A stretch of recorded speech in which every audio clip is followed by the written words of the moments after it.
السلام عليكم ورحمة الله وبركاته. الحمد لله نحمده ونستعينه ونستغفره ونؤمن به ونتوكل عليه ونعوذ بالله من شرور أنفسنا ومن سيئات أعمالنا. من يهده الله فلا مضل له ومن يضلل فلا هادي له. ونشهد أن لا إله إلا الله وحده لا شريك له. ونشهد أن سيدنا ومولانا محمدا عبده ورسوله صلى الله عليه وعلى آله وأصحابه وبارك وسلم.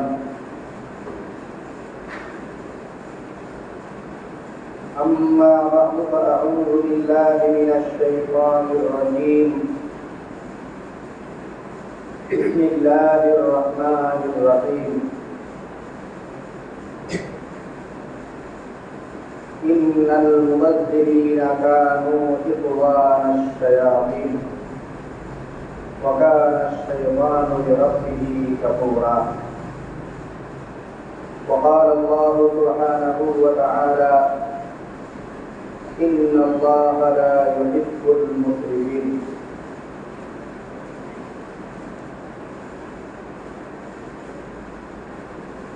وقال رسول الله صلى الله عليه وسلم منكرا على أسامة أتشفع في حد من حدود الله؟ ثم قام فاخطب فقال إنما هلك الذين قبلكم أنهم كانوا إذا ترك فيهم الشريك تركوه وإذا ترك فيهم الضعيف أقاموا عليه الحد. وأيم الله لو أن فاطمة بنت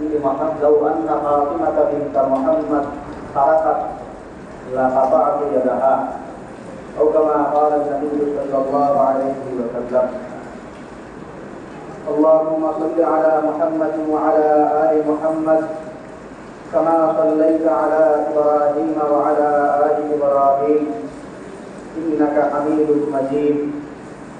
اللهم بارك على محمد وعلى آل محمد كما باركت على إبراهيم وعلى آل إبراهيم إنك حميد مجيد. سبحانك لا علم لنا إلا ما علمتنا إنك أنت العليم الحكيم. মহান আল্লাহ পাক রব্বুল আলামিনের দরবারে অসংখ্য শুকরিয়া জ্ঞাপন করছি। তিনি আমাদেরকে অন্যান্য জুমার আজকেও জুমার নামাজ আদায়ের জন্য পবিত্র ঘর মসজিদে আসার তৌফিক দান করেছেন। আলহামদুলিল্লাহ। মুহতারাম হাজিরিন, আমরা মানুষের সম্পদ রক্ষায় ইসলামী নীতিমালা এসব বিষয়ে আমরা আলোচনা করছিলাম।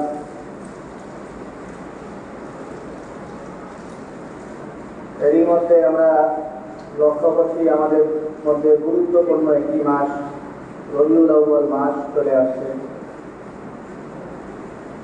রবিউল আউয়াল ইসলামের ইতিহাসে বহু বিচারে একটি গুরুত্বপূর্ণ মাস।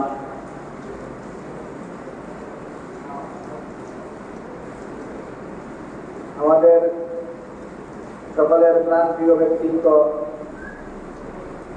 বিশ্বনবী হযরত মুহাম্মদ মুস্তাফা সাল্লাল্লাহু আলাইহি ওয়াসাল্লাম, ওনার জীবনের বহু ঘটনার সাথে এই মাস জড়িত। এই মাসেই বিশ্বনবী মুহাম্মদ মুস্তাফা সাল্লাল্লাহু আলাইহি ওয়াসাল্লাম এই পৃথিবীর বুকে জন্মগ্রহণ করেন। একই মাসে হযরত মুহাম্মদ মুস্তাফা সাল্লাল্লাহু আলাইহি ওয়াসাল্লাম এই পৃথিবী থেকে বিদায় নেন এবং নবী সাল্লাল্লাহু আলাইহি ওয়াসাল্লামের জীবনের গুরুত্বপূর্ণ একটি অধ্যায়, বলতে গেলে জীবনের সবচেয়ে বড় একটি কুরবানি, হিজরতের মতো গুরুত্বপূর্ণ ঘটনা এই রবিউল আউয়াল মাসে সম্পন্ন হয়েছিল। রবিউল আউয়ালের 8 তারিখের দিকে মদিনায় গিয়ে ওনারা আগমন করেন। তো রবিউল আউয়াল মাসকে কেন্দ্র করে নবী জীবনের বিভিন্ন দিক, বিশেষ করে আমাদের সমাজে প্রচলিত বিভিন্ন রসুম রেওয়াজ, অপসংস্কৃতি, এগুলো নিয়ে আমরা ধারাবাহিক কথা বলবো। তার আগে আমরা যেই বিষয়ে কথা বলছিলাম, নবী সাল্লাল্লাহু আলাইহি ওয়াসাল্লামের সিরাতুন নবী সাল্লাল্লাহু আলাইহি ওয়াসাল্লাম, নবী জীবনের, নবীর সিরাতের একটি অন্যতম শিক্ষা মানুষ অর্থনৈতিকভাবে মানুষের সম্পদ রক্ষা, মানবাধিকার প্রতিষ্ঠার একটা অন্যতম মাধ্যম মানুষের সম্পদ হেফাজত, এগুলোর ব্যাপারে ইসলামের মৌলিক যে নীতিমালা, সেই বিষয়ে ইসলাম যে বক্তব্য পেশ করছে সেটাকে আমরা মৌলিকভাবে 3টা ভাগ করছিলাম। মানুষের সম্পদ রক্ষার জন্য ইসলাম 3 ধরনের পদক্ষেপ গ্রহণ করছে। এর মধ্যে একটা ছিল মানুষের সম্পদ অন্য কেউ যেন ছিনিয়ে নিতে না পারে, মানুষ যেন অন্য কারো মাধ্যমে নিজের সম্পদকে না হারায়, সেই বিষয়। আরেকটা বিষয় ছিল নিজের হাতে যেন মানুষ নিজের সম্পদ ক্ষয় না করে, আর আরেকটা ছিল সম্পদকে এমন ভাবে যেন কেউ না রাখে যেন সম্পদ নিজেই ধ্বংস হয়ে যায়। তো মানুষের সম্পদ অন্য কেউ যেন নিতে না পারে, এই বিষয়ে আমরা মোটামুটি বিস্তারিত কথা বলছিলাম। চুরি, ডাকাতি ইত্যাদি নিষিদ্ধ করা, ছিনতাই, দুর্নীতি ইত্যাদির বিরুদ্ধে ইসলামের কঠোর অবস্থান, মানুষজন সুদ ভিত্তিক লেনদেন এগুলোর সাথে যেন না জড়ায়, এজন্য সুদের অপসংস্কৃতি, সুদ কি ধরনের, সুদের ভয়াবহতা, এরপরে মানুষজন যেন অন্য কাউকে ধোঁকা দিয়ে কেউ সম্পদ গ্রাস করতে না পারে, এইসব বিষয়ে ইসলামের নীতিমালা, এইসব বিষয়ে আমরা বলছি। আর সবচেয়ে গুরুত্বপূর্ণ এখানে লক্ষণীয় যে দিক, সেটা হলো এই ধরনের বিষয়বস্তু তো নিষেধ করতেই, পাশাপাশি ইসলাম মানুষের অন্যের মাধ্যমে সম্পদ না দেওয়ার জন্য আরো যত মাধ্যম আছে, যেই কোনো মাধ্যমকে ইসলাম এই বলে নিষেধ করছে, লা ইয়াহিল্লু মালু মুসলিমিন মুসলিমিন ইল্লা বিইদি নাফসিন মিনহু, অন্য মুসলমানের কোন সম্পদ, অন্য মুসলমানের সম্পদ যেন কেউ গ্রহণ না করে তার নিজের সন্তুষ্টি ছাড়া, কারো সন্তুষ্টি ছাড়া অন্য কেউ যেন মালিকের সম্পত্তি ভোগ না করে, এটা নিষেধ করার পাশাপাশি যাবতীয় বিষয়ে ইসলাম আইন প্রয়োগের ক্ষেত্রেও খুব কঠোরতা প্রদর্শন করছে। এই বিষয়ে একটি হাদিস এখানে বিশেষভাবে উল্লেখযোগ্য, যেখানে আমাদের সমাজে আইন প্রণয়নের ব্যাপারে খুব শিথিলতা দেখা যায়। বড় বড় মানুষজন, পরিচিত ব্যক্তিত্ব, ধনী মানুষ, টাকাওয়ালারা, প্রভাবশালী যারা, এদের ব্যাপারে আইন এক গতিতে চলে, সাধারণ জনগণের ব্যাপারে আরেক গতিতে আইন চলে, যার কারণে সমাজে বিভিন্ন ধরনের অন্যায়, অন্য মানুষের সম্পদকে ভোগ করা ইত্যাদির রেওয়াজ দেখা যায় এই আইন প্রণয়নের শিথিলতার জন্য।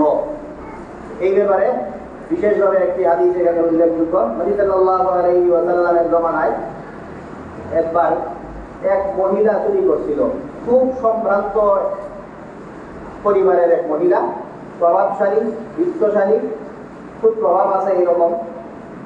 এমন এক মহিলা চুরি করার পরে এখন সবাই টেনশনে পড়লো যে এই মহিলার যদি হাত কাটা হয় তাহলে ব্যাপারটা কেমন দেখায়, এইটাকে কোনোভাবে শিথিল করা যায় কিনা। আহাম্মাহুম শারুল মাকজুমিয়া, শারুল মারআতিল মাকজুমিয়াতিল্লাতী সারাকাত, মাকজুমি মহিলা, ওই মাকজুমের রূপের নারী, খুব সম্ভ্রান্ত পরিবারের, বড় গোষ্ঠীর, প্রভাবশালী মানুষের এক মহিলা। এই মহিলা চুরি করার পরে এটা নিয়ে সবাই একটু বিব্রত ছিল, দ্বিধাদ্বন্দ্ব ছিল যে এই মহিলার শাস্তি প্রয়োগ করা হবে কিনা। তো অনেকেই চাইল যে এই ব্যাপারটা একটু যদি শিথিল করা যায়। ঠিক আছে, আইন প্রণয়ন সব জায়গায় করা হয়, আইন প্রয়োগ করা হয়, এই আইন প্রয়োগের কারণেই যাবতীয় অপরাধী কর্মকাণ্ড, অপরাধ ইত্যাদি মোটামুটি নিয়ন্ত্রণে আছে। তো এখন অঘটন একটা ঘটছে, এই মহিলা চুরি করে ফেলছে। তো এই মহিলাদের যেহেতু চুরি করে ফেলছে, এই কারণে কোনোভাবে তার শাস্তিটা কমানো যায় কিনা, এই জন্য নবী সাল্লাল্লাহু আলাইহি ওয়াসাল্লামের সাথে এটা নিয়ে আলাপ করা দরকার। কে আলাপ করবো কেউই সাহস করতেছিল না। তো নবী সাল্লাল্লাহু আলাইহি ওয়াসাল্লামের পালক পুত্র ছিল একজন, আপনারা জানেন, হযরত যায়েদ ইবনে সাবিত। যায়েদ ইবনে সাবিত নবী সাল্লাল্লাহু আলাইহি ওয়াসাল্লামের পালক পুত্র। তো ওই পালক পুত্রের এক সন্তান, ওনার নাম ছিল উসামা, উসামা ইবনে যায়েদ। তো ওনারে খুব মহব্বত করতেন নবী সাল্লাল্লাহু আলাইহি ওয়াসাল্লাম। ওনারে এত বেশি মহব্বত করতেন যে ওনার নামেই পড়ে গেছিল হিব্বু রাসূলিল্লাহ, নবীর প্রিয়জন। তো সাহাবায়ে কেরাম বলল যে উসামারে দিয়ে এই কামটা করান যায়, উসামা যদি গিয়ে একটু সুপারিশ করে নবীর কাছে। আর কারো তো সাহস নাই, ছোট মানুষ আবার প্রিয় মানুষ, গিয়া ভুলভাল কিছু বললেও নবী অত রাগ করবেন না।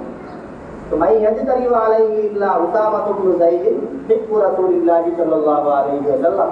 ওনারা বললেন যে এই ব্যাপারে আলাপ তো উসামা ছাড়া আর কারো জন্য মিলে না, উসামারে পাঠান যায়। তো উসামা গিয়ে এই ব্যাপারে নবী সাল্লাল্লাহু আলাইহি ওয়াসাল্লামের সাথে আলাপ করলেন। আলাপ করার পরে নবী সাল্লাল্লাহু আলাইহি ওয়াসাল্লাম খুব রাগ করলেন। এটার প্রতিক্রিয়ায় বেশ কিছু কথাবার্তা বললেন। শুরুতেই তো খুব আশ্চর্য হইলেন, আতাশফাউ ফি হাদ্দিন মিন হুদুদিল্লাহ, আল্লাহর দেওয়া শাস্তি বিধান দণ্ডবিধি, আল্লাহর দণ্ডবিধির ব্যাপারে আমার সাথে তুমি সুপারিশ করতে আইসা বলবা, এটা তো নিচ্ছে না, এটা কাজটা ঠিক না। আল্লাহ যে দণ্ডবিধি নির্ধারণ করে দিচ্ছে ওটা তো বাস্তবায়ন হবেই। এরপরে ইতিহাস শুনাইলেন যে আগের যুগেরও দরকার নাই, আমরা বর্তমান যুগে আমরা এটাই দেখি। তো নবী আগের যুগের কথা বললেন যে আগের যুগেও মানুষের মধ্যে অপরাধ কেন বেশি বেশি অপরাধ কেন দেখা দিত, মানুষজন কেন ধ্বংস হয়েছিল আগের যুগের মানুষজন। তা পরবর্তীতেও যারা এই ধরনের অপরাধমূলক কর্মকাণ্ডকে প্রশ্রয় দিবে, বিশেষ শ্রেণীর মানুষজন কাজ করলে আইনকে ভিন্ন গতিতে যারা চালাবে, এমন সময় এই যুগ যেই সময় আসবে ওই যুগের মানুষের কপালে শনি আছে, এরাই ধ্বংস হবে।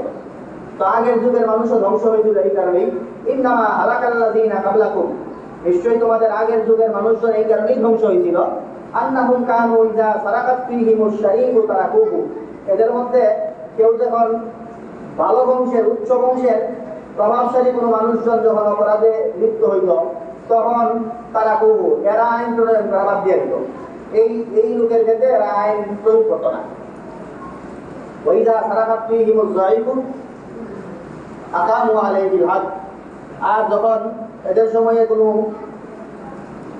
সাধারণ জনগণ যাদের এত প্রভাব প্রতিপত্তি নাই, এরা যখন কোনো অপরাধ করত এদের উপরে গিয়ে সব আইন প্রয়োগ করত। আর যারা বিত্তশালী প্রভাবশালী এদের ব্যাপারে কোনো আইন প্রণয়ন করত না। তো এই কথাটা বললেন, ইতিহাস শুনাইলেন, এই ধরনের পথে যেন কেউ না হাঁটে, আইন প্রণয়নের জন্য শিথিলতা কখনো না দেখানো হয়, এই সবকটাও এখানে শিখাইলেন। এবং খুব কঠোরভাবে এটাকে তাগিদ দেওয়ার জন্য নবী সাল্লাল্লাহু আলাইহি ওয়াসাল্লাম বললেন, ঘটনাচক্রে যে মহিলা চুরি করতে, ওই মহিলার নাম ছিল ফাতেমা। তো ফাতেমা বিনতে কায়েস, অন্য গোত্রের যে মহিলা তার নাম ফাতেমা। আর আপনারা জানেন নবী সাল্লাল্লাহু আলাইহি ওয়াসাল্লামের নিজের মেয়ের নাম ফাতেমা। তো উনি সেই সূত্র ধরে এখানে বললেন, ওয়াইমুল্লাহি লাউ আন্না ফাতিমাতা বিনতে মুহাম্মাদিন সারাকাত লাকাতাতু ইয়াদাহা, আল্লাহর কসম খেয়ে বলি, যদি মুহাম্মদের মেয়ে ফাতেমা, মানে আমার মেয়ে ফাতেমা, ওরা কোন ফাতেমা কোন জায়গায় তার ব্যাপারে সুপারিশ করতে আসছো, আমার মেয়ে ফাতেমাও যদি চুরি করতো তাহলে আল্লাহর কসম খেয়ে বলি আমি তার হাতও কাটতাম। তো এই হলো এই ইসলামী যুগে বা ইসলামী শাসন যেই সময় চলতো, এই সময় মানুষের অধিকার কেন সবচেয়ে বেশি রক্ষা হইতো, কারণ ইসলামে যেই সমস্ত নীতিমালা বলছে সেগুলোর পাশাপাশি অন্যের মাধ্যমে যদি কারো সম্পদে আঘাত আসে, অন্য কেউ যদি মানুষের সম্পদ দখল করে, তাহলে তার ব্যাপারে শাস্তি প্রয়োগের ক্ষেত্রে কোনো ধরনের ছাড় দেওয়া হতো না। এই হইল সম্পদ বিনষ্ট হওয়ার সবচেয়ে জঘন্য এবং সবচেয়ে বড় মাধ্যম, সেটা হলো অন্যের মাধ্যমে কারো সম্পদ বিনষ্ট হওয়া। এটা এমন একটা অপরাধ যেটার জন্য পরকালে শাস্তি আছে, দুনিয়াতেও শাস্তি ভোগ করতে হয়। আল্লাহ তাআলা পরকালীন শাস্তি, দুনিয়ার শাস্তি, দুইটার কথাই বলতে গিয়ে দুনিয়ার শাস্তি বিবরণের পরে আল্লাহ তাআলা বলেন, যালিকা লাহুম খিজিয়ুন ফিদ দুনিয়া, এটা তো হলো দুনিয়াতে তাদের জন্য শাস্তি নির্ধারণ করা আছে, আর ওয়ালাহুম ফিল আখিরাতি আযাবুন আযীম, পরকালেও তাদের জন্য রয়েছে কঠিন শাস্তি। তো এইটা হলো একটা পার্ট, যেই পার্টে দুই শাস্তি এর জন্য। কারো সম্পদ যদি অন্যের মাধ্যমে নষ্ট হয়, তাহলে যে নষ্ট করলো তার দুনিয়াতে শাস্তি আছে, কোনো না কোনো শাস্তি। অন্যের সম্পদ দখল করলে দুনিয়াতে কোনো না কোনো শাস্তি আছে, আর পরকালেও শাস্তি আছে। সম্পদ রক্ষার আরো দুইটা পার্ট আছে ইসলামে, যেই দুইটা পার্টে শাস্তি শুধু পরকালে, দুনিয়াতে এটার কোনো শাস্তি নেই। এর একটা পার্ট হইল নিজের সম্পদ নিজেই নষ্ট করে ফেলানো। এটা যদি কেউ করে তাহলে দুনিয়াতে তাদের ধরা হয় না, দুনিয়াতে তার কোনো শাস্তি হয় না, কিন্তু পরকালে তার জন্য কঠিন শাস্তি আছে। একটা এই হলো নিজের সম্পদ বিনষ্ট করা। তো নিজের সম্পদ তো কেউ বিনষ্ট না করে, এই জন্য ইসলাম নিজের সম্পদ নিজে হেফাজতের জন্য বহু সিস্টেম বর্ণনা করতে। মানুষের সম্পদ যেন মানুষ নিজে ঠিক রাখতে পারে, এই কারণে তো ইসলাম শুরুতে মানুষের সম্পদ নিজে যেন সম্পদ অর্জন করে, এই জন্য মানুষকে উৎসাহ প্রদান করছে। সম্পদ অর্জন করার জন্য ইসলাম বলছে যে তোমরা যখন তোমাদের ইবাদত বন্দেগী নামাজ ইত্যাদি শেষ হয়, ফাসআউ ইলা যিকরিল্লাহি ওয়া যারুল বাইই, যখন ইবাদতের সময় আসে তখন তোমরা আল্লাহর দিকে ফিরে আসো, কেনা বেচা সম্পদ ইত্যাদি উপার্জনের যাবতীয় মাধ্যমকে স্টপ রেখে আল্লাহর দিকে ফিরে আসো যখন আল্লাহর ইবাদতের সময় আসে। ফাইদা কুদিয়াতিস সালাতু ফান্তাশিরু ফিল আরদি ওয়াবতাগু মিন ফাদলিল্লাহ, আর যখন তোমাদের আল্লাহর ইবাদত বন্দেগী ইত্যাদি আদায় করা হয়ে যায় তখন তোমরা জমিনে ছড়ায়া পড়ো এবং আল্লাহ তাআলা তোমাদের জন্য যে রিজিকের ব্যবস্থা রাখছেন সেগুলো তোমরা ভালোভাবে খুঁজো। কিভাবে তোমরা খুঁজলে ভালো করে সম্পদ উপার্জন করতে পারবা, বেশি করে কামাই রোজগার ইত্যাদি করতে পারো, সেই জন্য তোমরা এই দিকে তোমরা রত হও, এই জন্য তোমরা ছড়ায়া পড়ো। তো প্রথম কথা তো ইসলাম মানুষকে সম্পদ রক্ষার জন্য উৎসাহ দিতে, সম্পদ কামাইয়ের জন্য উৎসাহ দিতে, হালালভাবে সম্পদ উপার্জন করো। এরপরে সম্পদ বেশি উপার্জন করে যারা সম্পদকে সঠিকভাবে ব্যয় করে এদেরকে আল্লাহ তাআলা শ্রেষ্ঠ মানুষ, উত্তম মানুষ হিসাবে বলতেন। হাদিসে নবী সাল্লাল্লাহু আলাইহি ওয়াসাল্লাম বলেন, আল্লাহ তাআলা ওই ব্যক্তি যাকে আল্লাহ তাআলা জ্ঞানও দিয়েছেন এবং আল্লাহ তাআলা ইলমও দান করছেন, পাশাপাশি মালও দান করছেন, মাসাল্লাতাহু আলা হালাকাতিহি, এবং আল্লাহ তাআলা তাকে এই মানসিকতাও দিয়েছেন সঠিক খাতে যেই জায়গায় সম্পদ ব্যয় করলে আল্লাহ তাআলা খুশি হবেন সেই জায়গায় যেন সে সম্পদ ব্যয় করে। আর যে জ্ঞান দিয়েছেন সেই জ্ঞান দিয়ে যেন সেই ব্যয়ের খাতগুলি জানে, কোন জায়গায় কোন খাতে ব্যয় করলে ভালো সেগুলি জেনে যেন সে ব্যয় করে, এই পন্থা যে অবলম্বন করে এই মানুষটা হইল সবচেয়ে উত্তম মানুষ। তো সম্পদ উপার্জনের মাধ্যমে আল্লাহ তাআলার শ্রেষ্ঠ মানুষও হওয়া যায়। সম্পদকে যেন বিনষ্ট না করে মানুষজন, আল্লাহ তাআলা বলে দিয়েছেন, আগে তো ছিল কেউ কারো সুদ খাওয়া, এখন হইল নিজে স্বপ্রণোদিত হইয়া সুদের পথে হাঁটা, এর মাধ্যমেও মানুষজন নিজের সম্পদকে ধ্বংস করে। কোরআনে কারিমে আল্লাহ তাআলা বলেন, ইয়ামহাকুল্লাহু রিবা ওয়া ইউরবিস সাদাকাত, মানুষ যখন দান সদকা ইত্যাদি করে আল্লাহ তাআলা তার সম্পদ বাড়ায়া দেন, আর সুদের পথে যেই ব্যক্তি হাঁটে আল্লাহ তাআলা এই ব্যক্তির সম্পদকে কমায়া দেন। এর মানে নিজের সম্পদ কমানোর একটা মাধ্যম হইল এই সুদের রাস্তা দেওয়া। এই জন্য সুদের রাস্তায় যাইলে মানুষের সম্পদ হ্রাস হয়, সম্পদ হ্রাস পায়, সম্পদ কমে যায়। এই কারণে সুদ আল্লাহ তাআলা নিষেধ করতেন, কেউ যেন সুদের পথে না হাঁটে। সুদের পথে হাঁটলে মানুষের সম্পদ নিজেই নষ্ট করে, নিজে যেন এই সম্পদকে নষ্ট না করে, এই জন্য সুদকে নিষিদ্ধ করা হয়। পাশাপাশি আল্লাহ পাক রব্বুল আলামিন সম্পদকে হেফাজত করতেন, সম্পদ হেফাজত করতে আদেশও করতেন। নামাজের মতো গুরুত্বপূর্ণ ইবাদত ফরজ নামাজ, যেই নামাজের গুরুত্ব ইসলামী শরীয়তে নামাজের গুরুত্ব সবচেয়ে বেশি, আর নামাজের মধ্যে ফরজ নামাজের গুরুত্ব সবচেয়ে বেশি। এর মধ্যে ফুকাহায়ে কেরাম মাসআলা বর্ণনা করেন যে নিজের সম্পত্তি তো বটেই, অন্য কোনো মানুষের সম্পদ যদি সামনে থাকে, বেশি সম্পদ না, 1 দিরহাম, এই 1000 খানেক টাকার মতো, 1000-1200 টাকা, এই মূল্যের কোনো কিছু যদি আপনার সামনে থাকে, আপনি যদি ফরজ নামাজেও দাঁড়ায় থাকেন, তাহলে এই সম্পদ তো নিয়ে যাইতেছে দেখলে আপনার জন্য ওয়াজিব হইল আপনি নামাজ ছাইরা দিয়া ওটা রক্ষা করবেন। তার মানে সম্পদ রক্ষা করা এটা ইসলামের গুরুত্বপূর্ণ একটি বিধান। নিজেও যেন নিজের সম্পদ রক্ষা করে, নিজের সম্পদকে বিনষ্ট হইতে না দেয়। পাশাপাশি অপব্যয়, অপচয় ইত্যাদিকে নিষেধ করা হয়েছে। অপচয় করা আপনারা সবাই জানেন, কোরআনে কারিমে আছে, কোরআনে কারিমের একটা আয়াত, এই আয়াতটা মোটামুটি সব মানুষের মুখস্থ, আয়াত হিসেবে মুখস্থ না হইলেও অন্তত একটা প্রবাদ টাইপের হয়ে গেছে। কোরআনে কারিমে আল্লাহ তাআলা বলেন, ইন্নাল মুবাযযিরিনা কানু ইখওয়ানাশ শায়াতিন।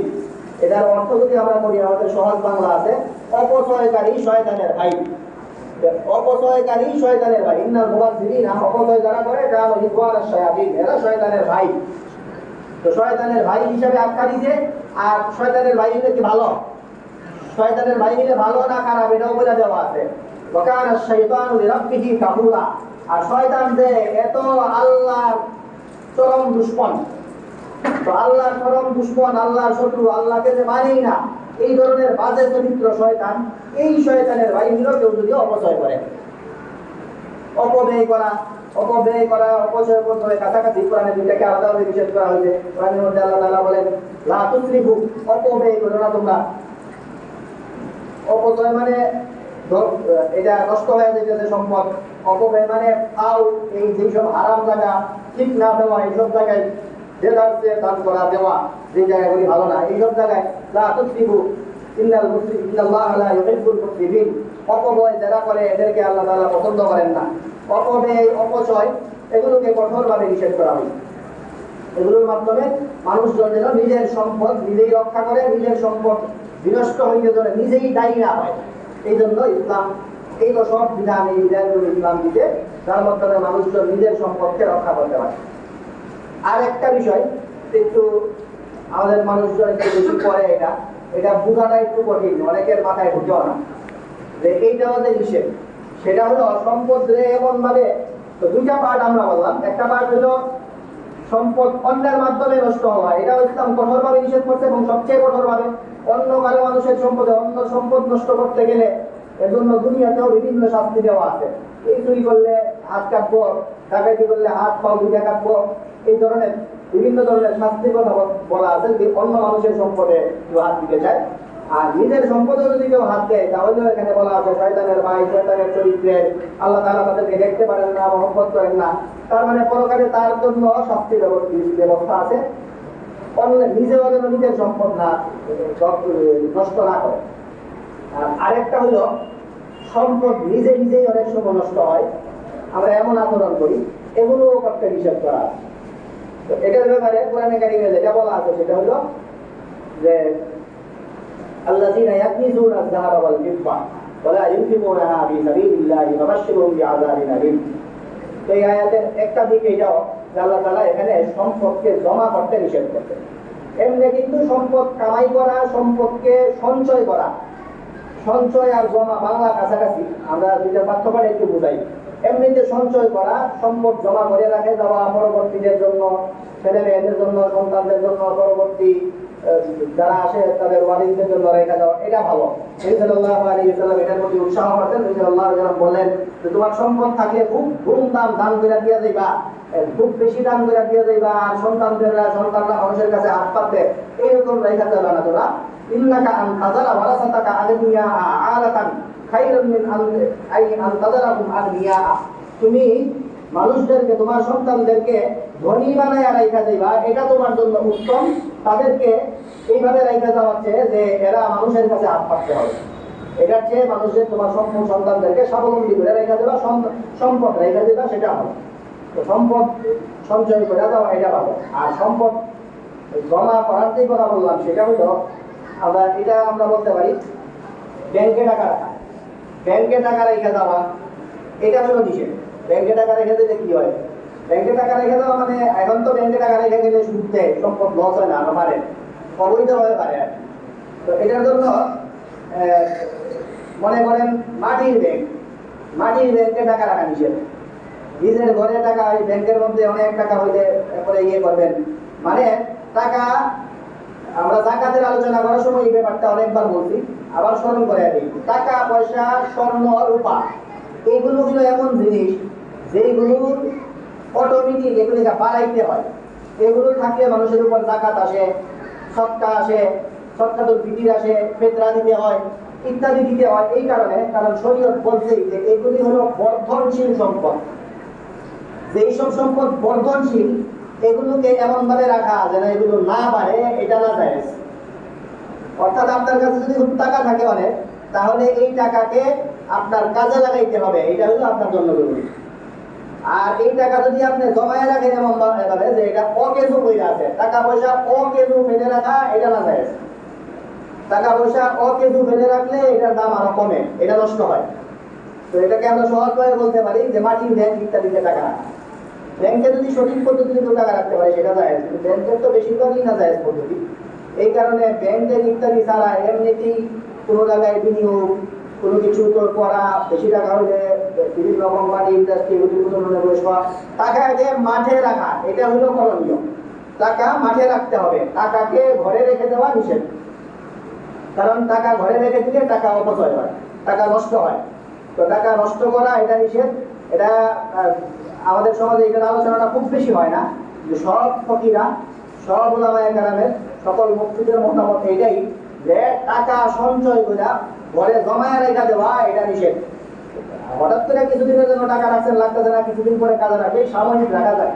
কিন্তু একদমই টাকা সঞ্চয় করতে করতে শুধু সঞ্চয়, ঘরের মধ্যে টাকা জমাইয়ে যাওয়া, ব্যাংকে ব্যাংকে টাকা জমায়ে যাওয়া, অথবা যেই ব্যাংকে টাকা বাড়ে না, আবার সুদে বাড়লে হইব না, ওই যখন তাই সেই ব্যাংকে টাকা বাড়ে না ওই ব্যাংকে বলাইয়া রাখা, আরো বেশি টাকা হইতে হইতে অনেকের সিন্ধুক টিন্দুকে বহু টাকা, এদের এই লাগে যে সিন্ধুকে ঘরের মাটির নিচে টাকা পাওয়া যায়। তো এইভাবে মাটির নিচে বা এইভাবে কোনো জায়গায় টাকা সঞ্চয় করা, এই জাতীয় সঞ্চয় সবগুলো নিষেধ। কারণ এইসব সঞ্চয় হলো, এর অর্থ হইলো এটা যে টাকাকে এমন ভাবে রাখা হইলো যে আপনার কিছু করা লাগতেছে না, টাকা নিজে নিজেই ধ্বংস হয়ে যাচ্ছে। তো টাকা নিজে নিজে ধ্বংস হওয়া, এই পন্থা অবলম্বন করা এটাও নিষেধ। তো এইটা টাকা রক্ষার, সম্পদ রক্ষার একটা চমৎকার উপায়, যেটা ইসলাম ছাড়া অন্য কোনো ধর্ম বা অন্য কোনো কৃষ্টি কালচার, মানবাধিকারের নামে সম্পদ রক্ষার নামে যারা আছে এরা এগুলি কল্পনাও করতে পারে না যে মানুষের সম্পদ, আমার টাকা আমি নষ্ট করবো, আমার টাকা আমি যা ইচ্ছা করবো। মানুষের একটা চিন্তা হলো এটা যে অন্যেরটা ঠিক আছে, অন্য মানুষের সম্পদ দিব না, অন্য কেউ আমারটা নিতে গেলে দিব না, সেগুলো পর্যন্ত মানুষ সহজে বোঝে।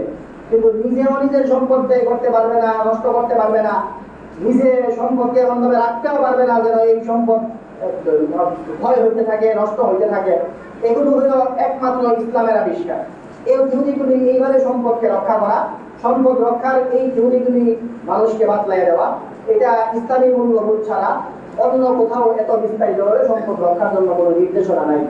এই কারণে আমরা বারবারই বলি, মানবাধিকার রক্ষার কথা বললে মানুষের জান রক্ষা বলেন, মানুষের মাল রক্ষার কথা বলেন, যতভাবেই মানুষ মানবাধিকার রক্ষার প্রসঙ্গ উঠুক, ইসলাম এই মানবাধিকার রক্ষার জন্য যেই পর্যায়ের নীতিমালাগুলো মানুষকে দিয়েছে, এই পর্যায়ের নীতিমালা অন্য কোথাও কল্পনা পর্যন্ত করা যায় না। এই জন্য ইসলামী নীতিমালা, ইসলামী মূল্যবোধ, এগুলোর মাধ্যমে মানুষের চেতনা জাগ্রত করা, ইসলামী মূল্যবোধে জাগ্রত হওয়া, এটাই একমাত্র উপায় মানুষকে রক্ষা করার, মানুষের জান রক্ষা করার, মানুষের মাল রক্ষা করার এবং এই সমাজে শান্তি ফিরিয়ে আনার। এটা ঐতিহাসিকভাবে প্রমাণিত। ইসলাম যে যুগে ছিল সেই যুগেও মানুষ শান্তিতেই বসবাস করছিল। আবারও যে শান্তিতে ফিরে আসতে হলে ইসলামের ছায়া তবে আসা ছাড়া অন্য কোনো পন্থা নাই। আল্লাহ পাক রব্বুল আলামিন এই রবিউল আউয়াল মাসে নবী সাল্লাল্লাহু আলাইহি ওয়াসাল্লামের সিরাতকে ধারণ করা এবং নবী সাল্লাল্লাহু আলাইহি ওয়াসাল্লামের যাবতীয় নির্দেশনা আমাদেরকে মেনে চলার তৌফিক দান করুন। ওয়া বিদাওয়ানা আলহামদুলিল্লাহি রাব্বিল আলামিন। আমরা সামনে একটা জায়গা ফাঁকা আছে, এগুলি পূরণ করে তারপরে সুন্নত দাঁড়াই, সুতরাং মানুষজন দাঁড়ায় যাবে।